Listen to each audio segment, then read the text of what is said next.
বিশ্ব মুসলিমের কাছে সবচেয়ে প্রিয় ও ভালোবাসার গ্রন্থ আল্লাহর কালাম সংবলিত মহাগ্রন্থ আল কোরআন। অনেকে অনেকভাবে কোরআনের প্রতি ভালোবাসা প্রকাশ করেছেন। অনেকে আল্লাহর পবিত্র কালামের প্রতিটি লাইনকে স্বর্ণে মুড়িয়ে সংরক্ষণ করেছেন। তেমনি একটি কোরআনের কপি পাওয়া গেছে ভারতীয় এক পরিবারের কাছে।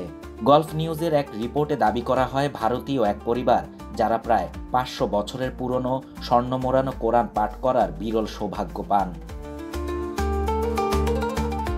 পবিত্র কোরআনের সেই কপিটি বর্তমানে আছে ভারতের এক ব্যাংক কর্মকর্তা মোহাম্মদ হারিসের ঘরে। এক সাক্ষাৎকারে তিনি জানান, স্বর্ণে মোড়ানো পবিত্র কোরআনের বিশেষ পাণ্ডুলিপিটি তার স্ত্রী আয়েশা কাসিম উপহার পেয়েছেন। 2009 সালে তার স্ত্রীর বড় ভাই ইসমাইল বিন কাসিম মালয়েশিয়ায় তাদের উপহার হিসেবে গোল্ডেন টুলিং কোরআন দেন। এক্সট্রিম মশার কয়েল প্ল্যান্ট ফাইবার দিয়ে তৈরি, ডেঙ্গু চিকুনগুনিয়া বাহি সহ যে কোনো মশার বিরুদ্ধে দেয় এক্সট্রিম সুরক্ষা। তাদের তথ্য মতে উপহারটির সঙ্গে আরও বহু নথি ছিল, যেমন মালয়েশিয়া থেকে পবিত্র কোরআনের এই বিরল পাণ্ডুলিপিটি বিনিময় করার অনুমতিপত্র, মালিকানার সনদপত্র এবং কোরআনের ইতিহাস।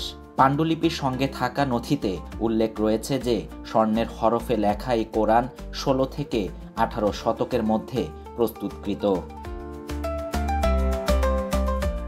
ধারণা করা হয় অটোমান সাম্রাজ্যের শাসনকালে আরবরা এই বিরল কোরআন চীনে নিয়ে গিয়েছিলেন এবং 1971 সালে এটি মালয়েশিয়া আনা হয়। হারিস জানান, এই বিরল কোরআনের পাণ্ডুলিপিটি তিলাওয়াত করে তারা ভীষণ প্রশান্তি অনুভব করেন। বিশেষ করে পবিত্র রমজান মাসে তার স্ত্রী সন্তানরা এই স্বর্ণ মোড়ানো কোরআন তিলাওয়াত করতে আনন্দ পান।